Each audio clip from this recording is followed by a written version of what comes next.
it's lonely at the top. Huh? You've heard that, haven't you? Now, every time we hear the expression, it's lonely at the top, we think that a leader said that. A leader didn't say that. Think about it for a moment.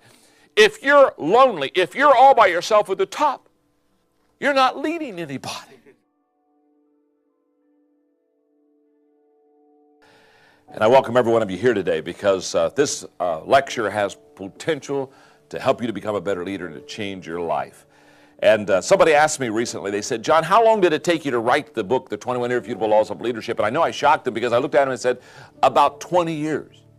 Now, people know I'm slow, but that's really slow. What I was really saying to them is a book like The 21 Irrefutable Laws of Leadership has to be birthed with a lot of experience. In other words, there are some books you don't write real quickly. There are some books you just kind of let them marinate and let them simmer so that you can truly bring out the laws. And the 21 Irrefutable Laws of Leadership was kind of formed in not only a process of time, but about 5 years ago, I sat down one time and I asked myself, in leading people for 20, 25 years, what lessons have I learned about leadership? What principles, what thoughts have I learned that really would make a difference? And what I came to the conclusion was this, that there are a lot of wonderful leadership thoughts, there are a lot of leadership principles. But when you start boiling down to laws, there are just a few of them.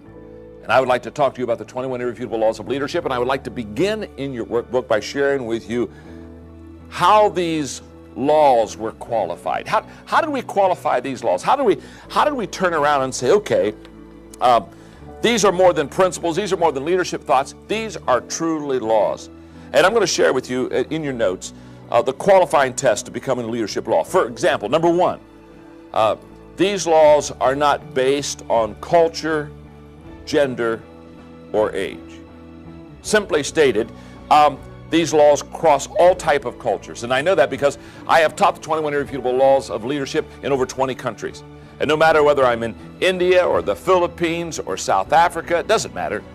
These laws cross right over. In other words, people there say, oh my goodness, that applies to me. And for it to be a law, it has to cross culture, it has to cross obviously gender, and it has to be able to be applied to all ages. The second qualifying test to becoming a leadership law is the fact that they relate and apply to all communities. When I say all communities, we've taught the 21 Irrefutable Laws of Leadership in the business community, the academic community, the religious community. Hey, we've even taught the 21 Irrefutable Laws of Leadership in the government community. Whoa, that's a real accomplishment, okay? And I remember a couple of years ago, the Department of Transportation Secretary called me up and said, I want you to come and we're going to bring in the top 500 people in the DOT all over America, and we've been studying the 21 laws. We want you to come in and teach. And I had an incredible day with them. But these laws cross over all communities, all genders, all ages, all cultures. That's what makes them the law. Qualifying test number 3, they're recognized by other leaders as leadership laws. In other words, one of the things I did in the process of writing this book and preparing this lecture is the fact I sat down with other leaders and I said, let me ask you a question. Do you think this is a leadership law? And often, many times, these key players would look at me and say, you know what, John, that's a great thought, but let me give you an exception. It doesn't work over here. And I'd say, hey, you're exactly right. It doesn't work over here.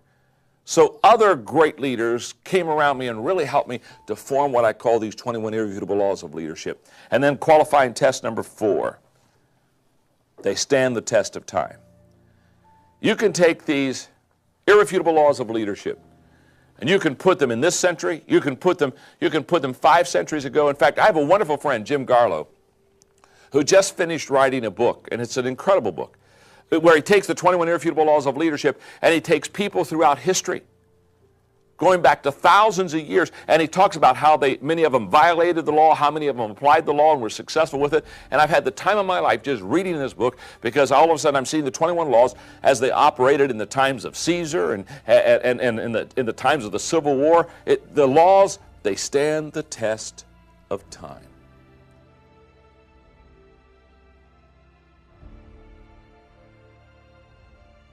Now, let me make just 3 or 4 observations quickly about the laws. Observation number 1 is, and here's the good news, I love this one.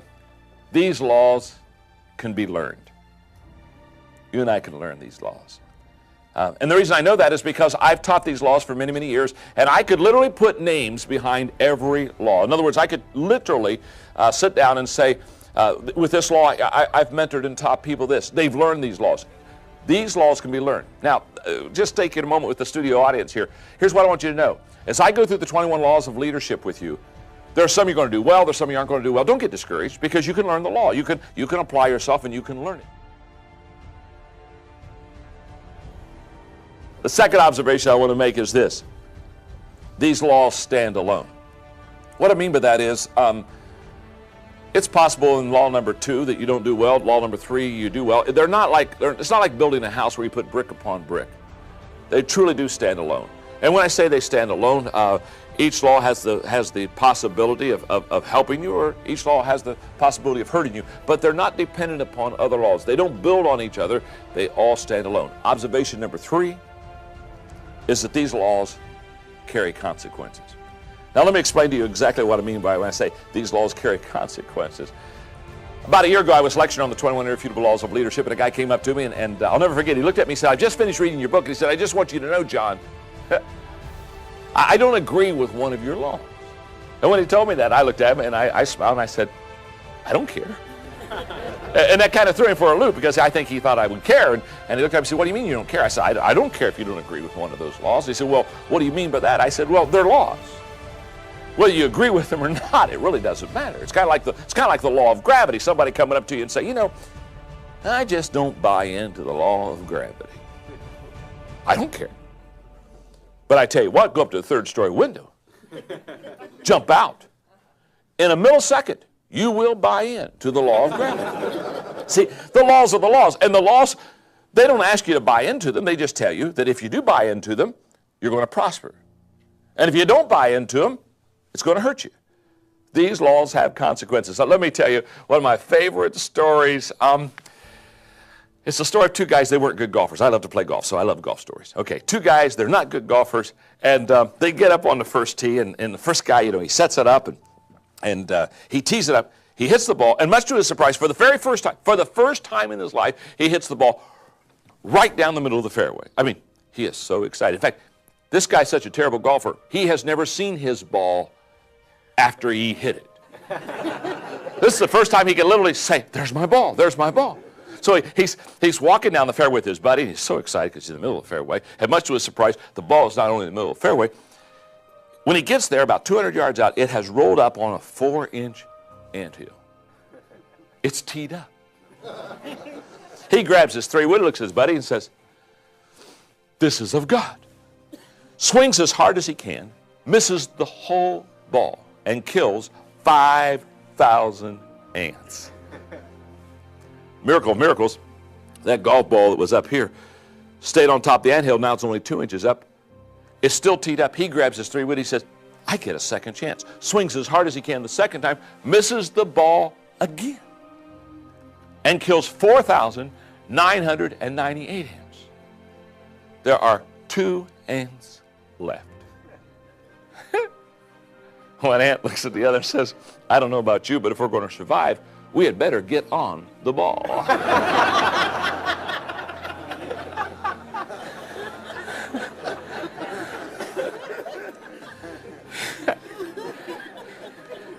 What I found about leadership is there's consequences. And as you go through this series of training on the 21 irrefutable laws of leadership, you don't have to agree with the laws, you don't have to even like the laws, but I'm here to tell you, they'll make you or break you, they'll bless you or curse you. And if you learn how to apply them to your life, it'll be amazing how successful you become. And the last observation I want to make about these leadership laws is that these laws are the foundation of leadership. They're the foundation of leadership. This is what you build your leadership life on.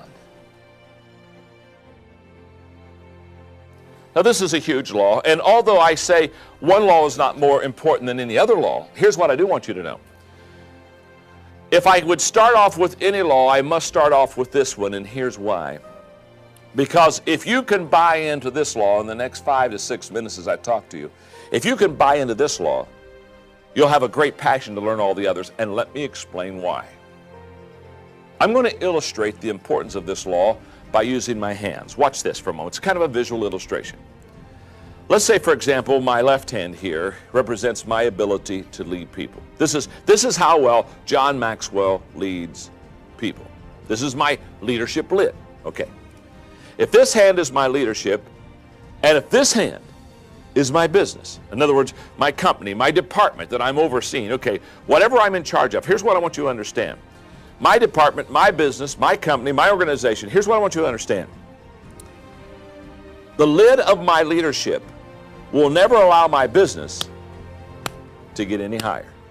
It'll never allow in other words, if this truly is my leadership lid, my company, my business, my department, my organization, whatever it is, it can never get any higher than the lid of my leadership.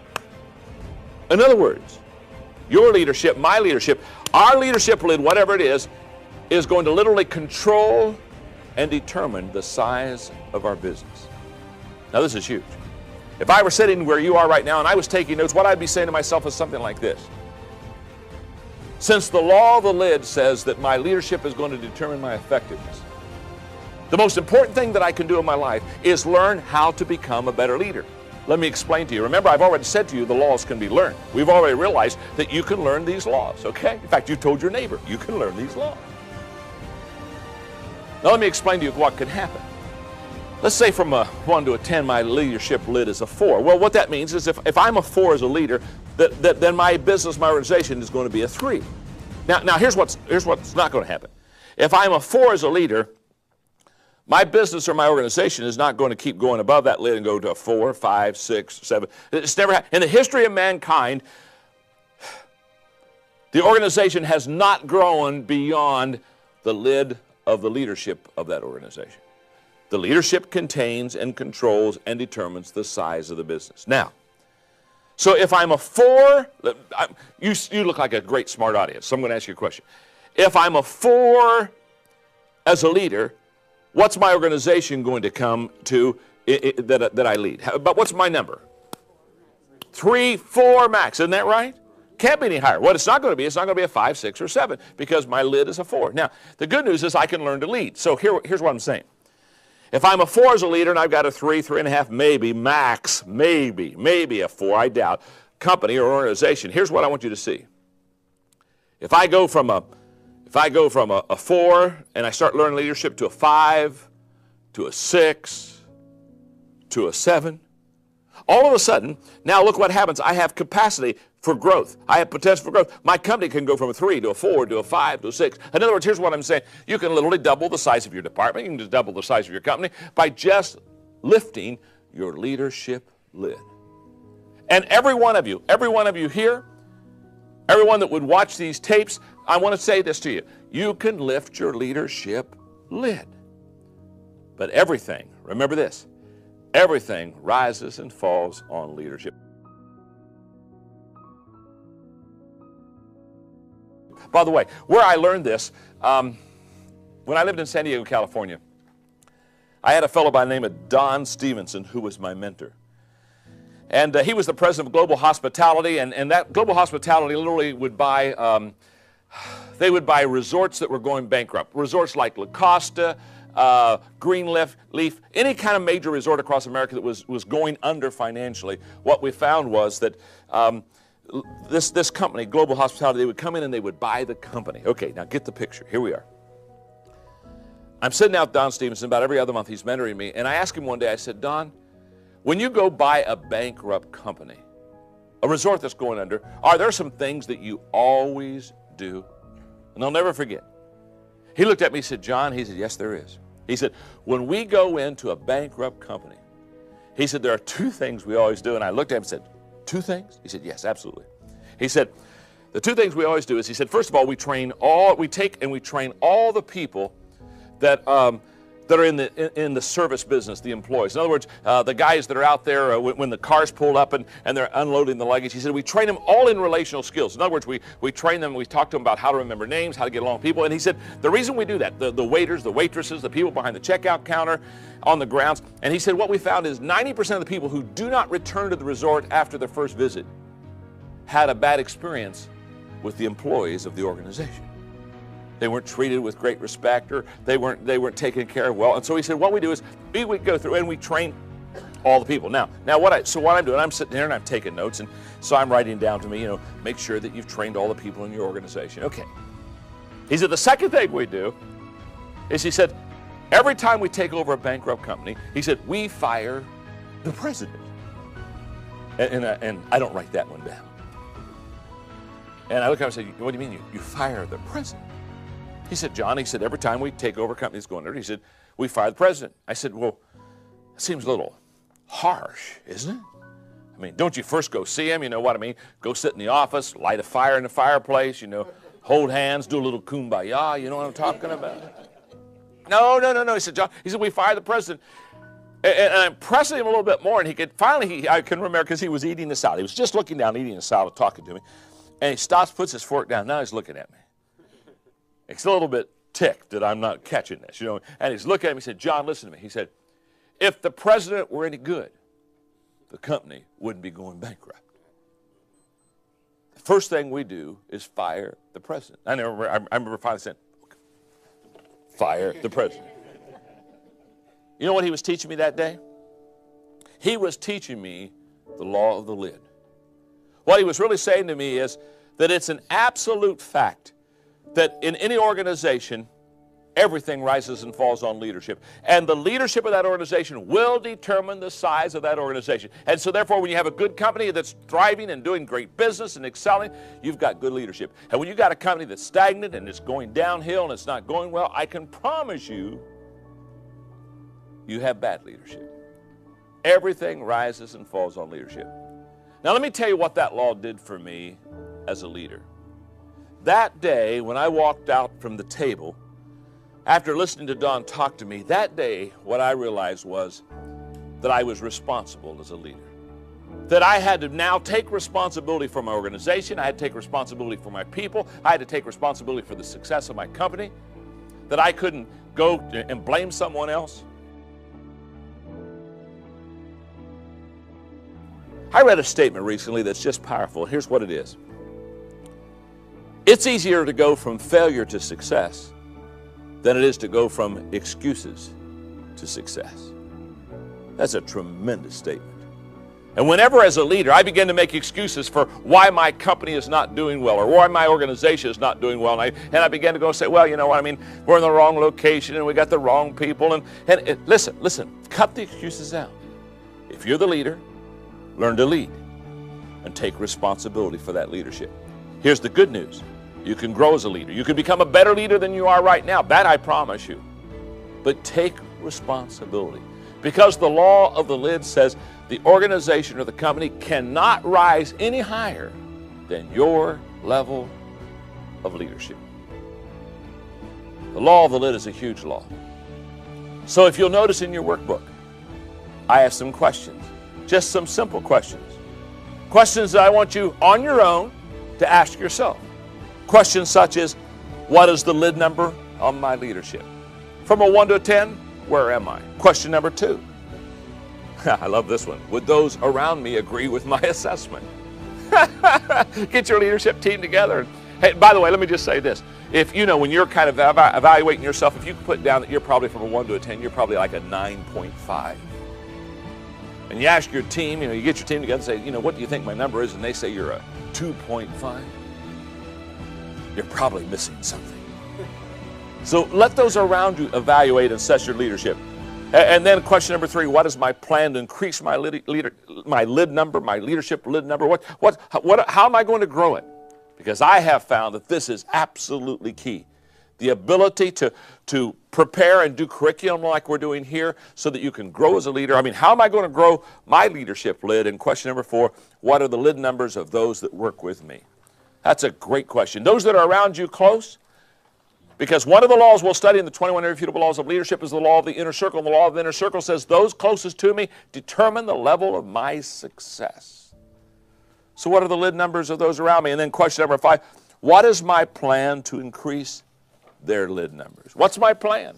How am I going to increase the lid numbers of those around me? Law number 1, the law of the lid.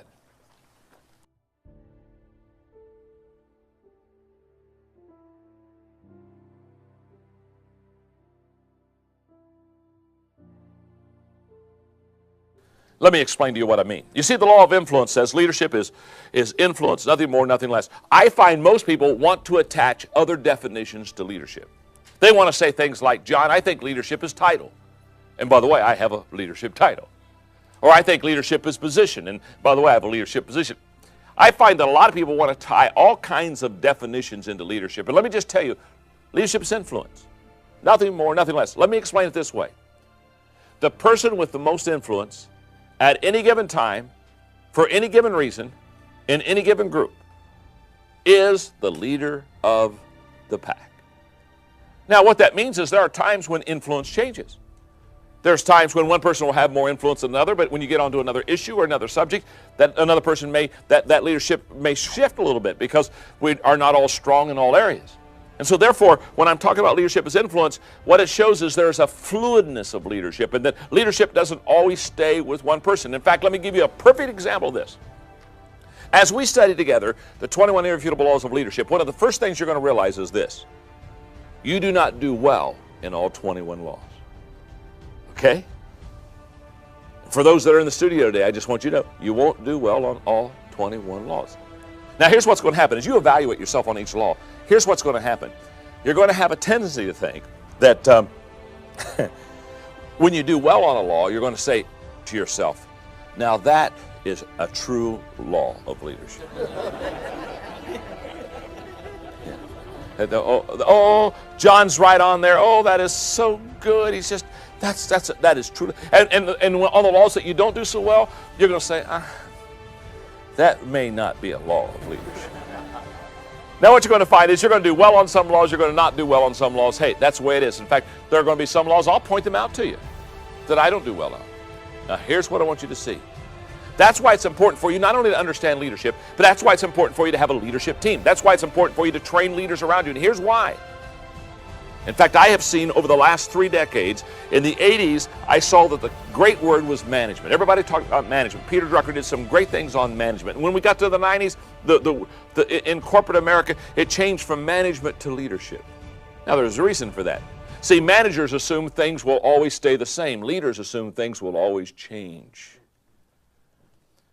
And so in the 80s, when things were stable, wow, we needed managers to kind of control and to make sure everything was being taken care of. In the 90s, when we got to leadership, all of a sudden it drastically changed. And we needed guys and gals and men and women that were fast-paced and could change and embrace change. And I can tell you, as now we've entered into a whole new century, I can promise you we've gone from management in the 80s to leadership in the 90s, to now I can tell you we're going, as we've entered in a whole new, not only decade, but a whole new century, we're going now to team leadership. And the reason we're going to team leadership is because the 21 irrefutable laws of leadership will teach you and me, very simply, that you just don't do all 21 things well. You don't, I don't. Now, the moment we understand that, I've got to have a leadership team. And the reason that I have to have a leadership team is because I need people around me that can absolutely make up for my weaknesses and can complement me. Does that make sense?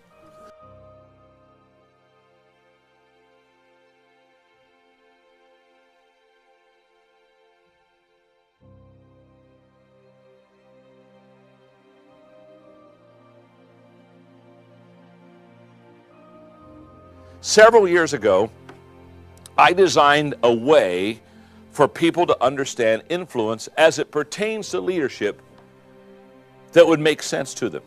And in your notes, if you'll take just a moment for me, I want to draw your attention to the 5 levels of leadership. And when I use the word leadership, I could use the word influence. I use them interchangeably. And what I want to do is I want to walk you through this because this is essential for you to understand where you are as far as what level of influence you have and where you should go to increase your influence level. For example, let's go down to the very bottom step, okay? On that first lowest level, put the word position. Now, that's the lowest level of influence, that's the lowest level of leadership. In other words, when you and I go to an organization, we get a title, we get a position. Now, right inside that step is another blank. I encourage you to put the word rights because that's the key word when you're on the position level of leadership. Let me explain. When you and I have a title, when you and I have a position, we get certain rights that come with the position. Is that true? They'll look at you and say, you're going to be over these 6 people. This is going to be your department. These are your people that you're responsible for. Okay. In other words, at level number 1, people follow you because they have to. In other words, people say, why are you following that person? Well, it's because they're the boss. They're the leader. I have to. In other words, I'm under them. I really don't have any choice. Now, let me share something with you. Every one of us in this studio, every one of you that watch me do the leadership training, anybody that's just observing what I'm saying right now and understanding these levels of leadership, every one of us have had to follow people that weren't good leaders. Isn't that true? How many of you just, we don't need to call out names, okay, let's not get personal here. How many of you have at one time in your business life or your work life had to follow somebody and they were just a lousy leader? I mean, that's absolute go. That's 100% in the studio.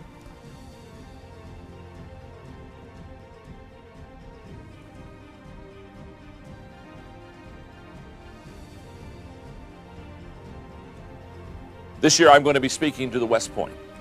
I'm coming in for 2.5 days. I'm going to be speaking to all the cadets. I'm going to be speaking to the leadership. And they want me to talk about the 21 irrefutable laws of leadership because they teach it there. What's interesting is my challenge as I go to West Point will be I'm going to teach the 21 irrefutable laws of leadership. And so much of the service area is based on rank. And what they're going to have to understand and what I'm going to do my best to teach them, of course, they're very, very sharp. So they're going to understand it very quickly, probably much better than I ever could. Is they're going to have to understand that just because people follow you because you have a position doesn't mean that you're a great leader. Does that make sense? Level number 2 is the permission level. Let me walk you through the rest of these very quickly. And the key word on the inside of level number 2 is relationships. At level number 2, people follow you because they want to. By the way, just stop for a moment and look at your notes. There's a world of difference between 1 and 2. In step number 1, people follow you because they have to. In step number 2, people follow you because they want to, because now you've developed relationships with them. Level number 3 is the production level. And the key word is results. Basically what I'm saying at level number 3 is this. At level number 3, people follow you because of what you've done for the organization. In other words, it's growing. The profit's better. The morale is higher. Okay. Now, all of a sudden, people are following you because you've been successful in the organization. That's level 3. Level number 4 is the people development level. That's always my goal. When we talk about a couple of the laws of leadership, I'll talk more about people development. But at people development, the key word is reproduction. Oh, yes. People follow you there because of what you have done for them. What you have done for them as individuals. In other words, on level number 3, they follow you because of results and what you've done for the company. At level number 4, they follow you because of what you have done for them. Now they're personally growing. Now they can say, I'm a better person. I'm more effective in my job because you've equipped them, you've given them tools. And the last level is what I call the personhood level. And the key word there is respect. And basically, you have done it so well with so many people for so long that people just automatically put you up there. So it's a wonderful level to be on. And I would encourage you on law number 2 just to take some time and look at the questions and ask yourself questions about influence and how you can more effectively influence others. The 5 levels of leadership, which is a lecture in itself, has its own training video because I spend a great deal of time really helping people work through those 5 laws. But for right now, the law of influence says there are 5 levels of influence and you need to know where you are because leadership is influence, nothing more, nothing less.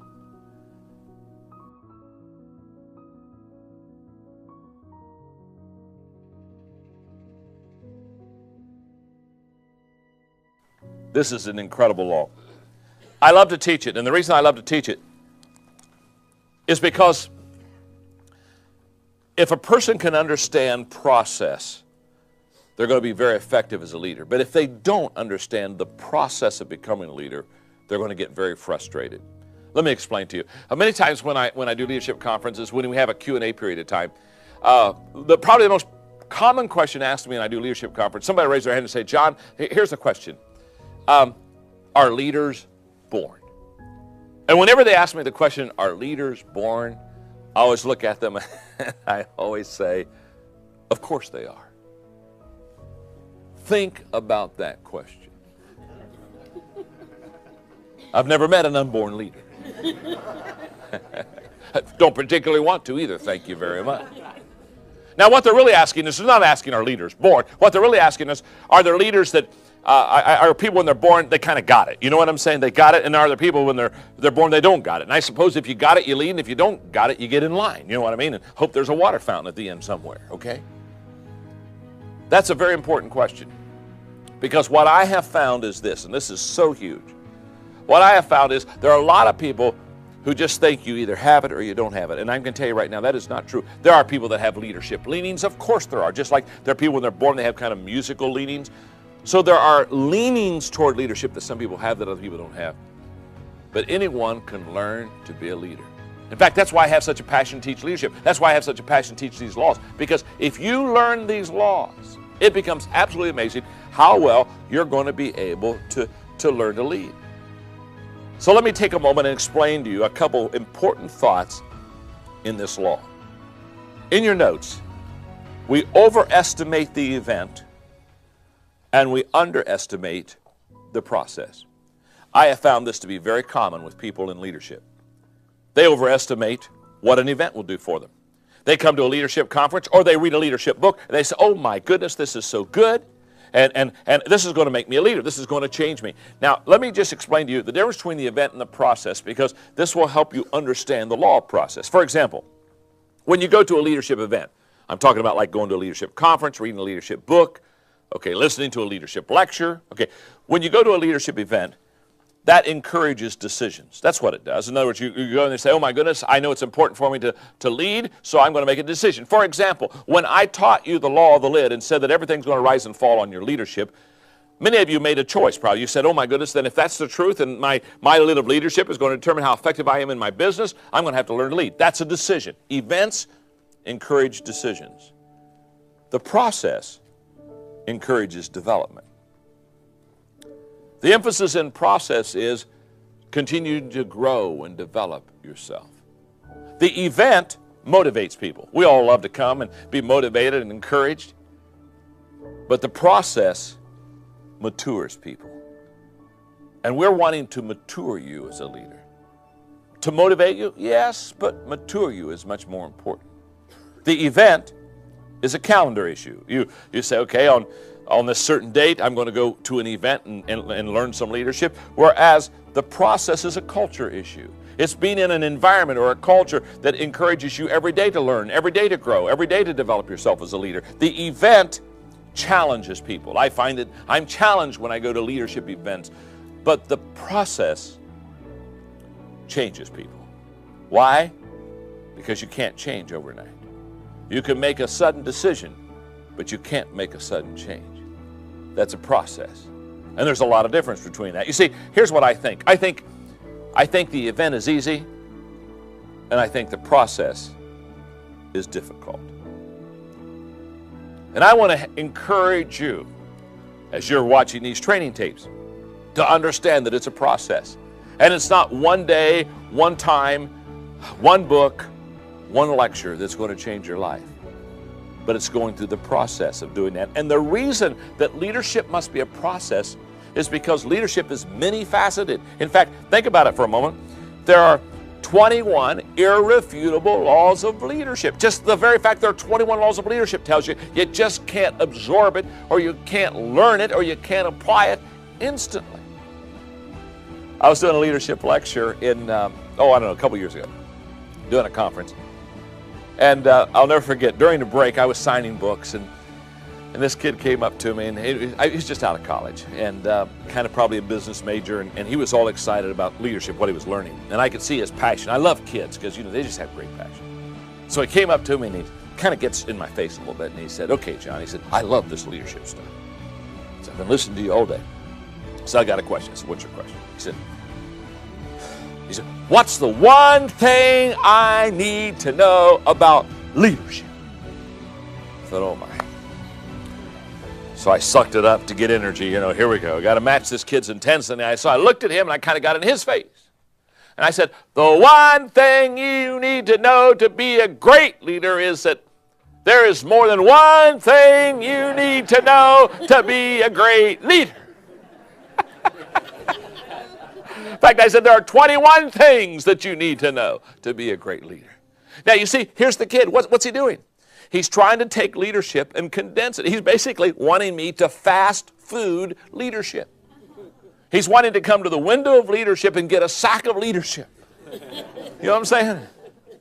And take off down the road with this sack of leadership and kind of eat it on the way and come out of the car as a great leader. Can't happen. Why? Because leadership is many faceted. Let me explain. Look at your notes for a moment. We've already understood that, first of all, leadership is influence. So it certainly is the ability to influence people, but it's more than influence. You show me, I can show you people that have influence, but they're not great leaders. Isn't that true? Well, it's also, secondly, navigation. The ability to take people from point A to point B to point C. So there's a navigating principle of leadership, and yet I can show you people that are tour guides that aren't good leaders. Or thirdly, it's empowerment. It's the ability to take people and empower them. Of course it is. To be able to put belief in people and let them go to a higher level on their own. But it's more than empowerment. Number 4, it's relationships. It's getting along with people, and yet I know people who get along with me very well, but they can't lead anything. Number 5, it's timing. There's a huge amount of timing that's involved in leadership and the ability to understand timing. It's huge. In fact, there's a whole law on it. But it's more than timing. Number 6, it's momentum. If you do timing right, you get the big mo going for you. And it's the ability to sense and feel the surge of momentum in an organization, but it's more than momentum. It's more than just getting the big mo going for you. Number 7 is sacrifice. It's the ability to give up so you can go up. Of course it is. And yet I know people that they've sacrificed and they're still not great leaders. You see, you're beginning to catch this. Number 8, it's attitude. It's the way you think. And yet I know people have great attitudes that aren't great leaders. Now, let me just stop down. Here's what I think it's very obvious to all of us right now. It's very obvious to all of us. And that is, it's many-faceted. In other words, it's the ability to understand a lot of things that make you a well-rounded, mature leader. It's kind of like in the NFL and pro quarterbacks. It's kind of like a rookie quarterback coming into that major league. It's impossible for them the first year to be probably a great quarterback. There's just too much. I was up speaking the other day with Cleveland Browns and Butch Davis and the crew, and they were talking to me, and I literally had a guy give me a 30-minute teaching on the quarterback and all they have to learn in their first year. And I was amazed. I thought, oh my goodness. It's, read the defenses and understand the offense and be able to sense the shifts and be able to change the play in a moment. It's a lot of stuff. Now, here's what I want you to know. I think that the problem is too many times we try to microwave leaders.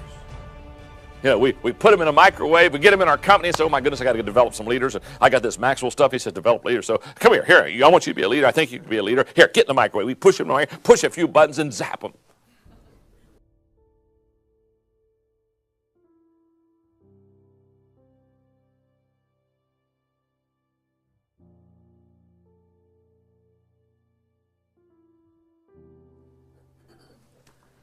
By the way, because we microwave so many leaders, that's why we have so many Pop-Tart leaders running around.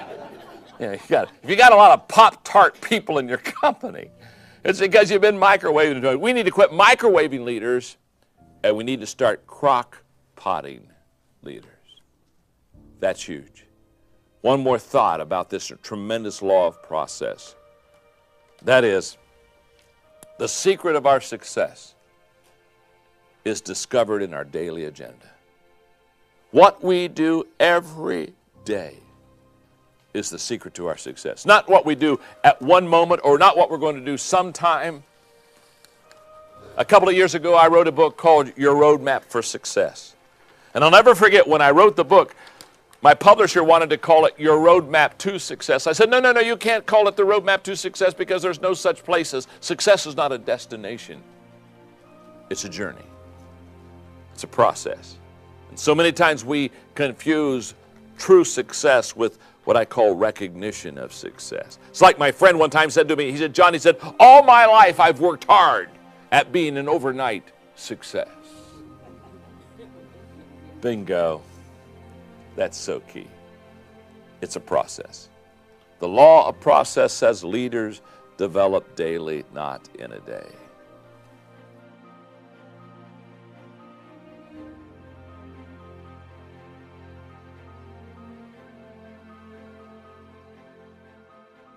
I've often described leadership in kind of two terms. There's what I call the art form of leadership, and then there's a technical form of leadership. The law of navigation is a technical form of leadership. It's very tangible. It's point A to point B to point C. For example, the law of timing or the law of intuition, that's art form of leadership. It's much more subjective. It's much harder to get your hands around it. But Jack Welch was exactly right when he said, a good leader remains focused. Controlling your destination is better than being controlled by it. So let's study for a few minutes the law of navigation. I brought with me something I read the other day that I just love, and I want to pass it on to you. So just kind of sit and relax for a moment. Let me just read you this I think, humorous story. A man in a hot air balloon realized that he was lost. He reduced altitude and spotted a woman below. He descended a bit more and he shouted, "Excuse me, can you help me? I promised a friend that I would meet him an hour ago, but I don't know where I am." The woman below replied, "You're in a hot air balloon, hovering approximately 30 feet above the ground. You're between 40 and 41 degrees north latitude and between 59 and 60 degrees west longitude." "You must be an engineer," said the balloonist. "I am," replied the woman. "How did you know?" "Well," answered the balloonist, "everything you told me is technically correct, but I have no idea what to make of your information. And the fact is, I'm still lost. Frankly, you've not been much help at all. If anything, you've delayed my trip." The woman below responded, "You must be in management."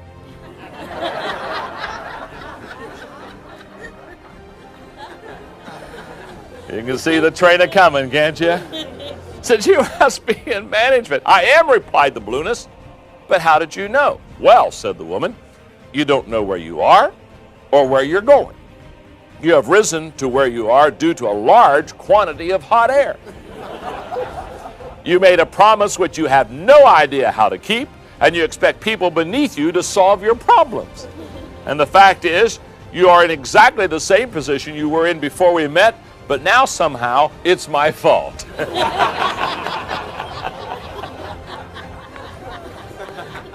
Isn't that great, huh?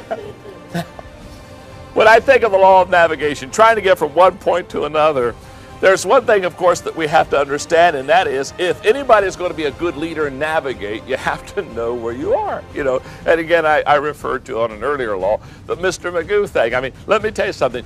When you get on the ship, you don't want to look up and see that the captain is Mr. Magoo. It just kind of is a little bit unsettling. And the reason for that is, in your notes, there are 3 statements I want to make. And the 3 statements are these.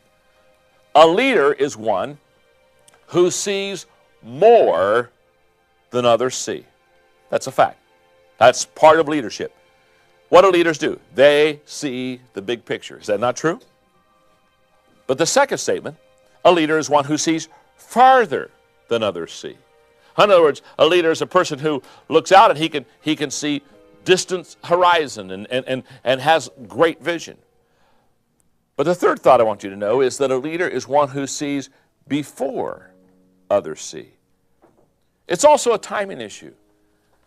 And one of the qualities of a leader is you put them in a room, they sense things. They sense things quicker than others sense them. It's not an IQ issue. It's not that they're smarter. It's just the fact that they have leadership within them, and they sense a need before others sense a need. They sense an opportunity before others sense an opportunity. So what do leaders do? Especially if you're a good navigating leader, you see more than others see, you see farther than others see, and you see before others see. That's what good leaders do. Bill Eason said one time, realistic leaders are objective enough to minimize illusions. They understand that self-deception can cost them their vision. Or Max Dupree, my friend, said this. He said the number one responsibility of a leader is to define reality. What I have found about great navigational leaders is they're highly realistic, because they realize they have the responsibility of taking other people on a trip where they have never gone before, and they understand that they have to have experience and success. In fact, there's a world of difference. Think about it for a moment. There's a world of difference between a travel agent and a tour guide. You know, a travel agent, they get your tickets for you, and they get brochures for you, and they send you on a trip. You know what? They send you and me on trips every day of places they've never been before. You know what I'm saying? They bon voyage and have a good trip, and here are your tickets, and hope everything turns out right. Well, what travel agents, they send you where they've never been before. But a tour guide, when you go to the place you arrived at this place, you have a tour guide. You know what a tour guide basically says, I'm going to take you where I've been many times before. And I'm going to tell you about what I know. See, the great navigating leaders are leaders who they've been there and they've done that. But they're not in a been there, done that. You know, haven't you run people who kind of go around, well, been there, done that, been there, done, and they're bored. You know what I'm saying? You kind of say, well, you've been there too many times. You've done that too many times. Are you with me? So we've seen the been there. No. The great navigational leaders, they're been there, done that, but their excitement is taking people with them on the journey. I was just last week with Jim Winokur, who was the first American to go climb Mount Everest. And when we're sitting down around the table and having a wonderful lunch together, and I was asking Jim about some of his experiences, I'm just listening because he just has incredible experiences. And I said, what are you most proud of? I mean, you've been to Mount Everest on more than one occasion, the top. I said, what are you most proud of? And he said, John, what I'm most proud of is, he said, I have taken more people to the top of Mount Everest than any other person. And I thought, there is a true navigator. There's a person who understands that my joy isn't getting to the top. Been there, done that. My joy is getting other people to go to the top with me. And think about it for a moment. That's what navigators do.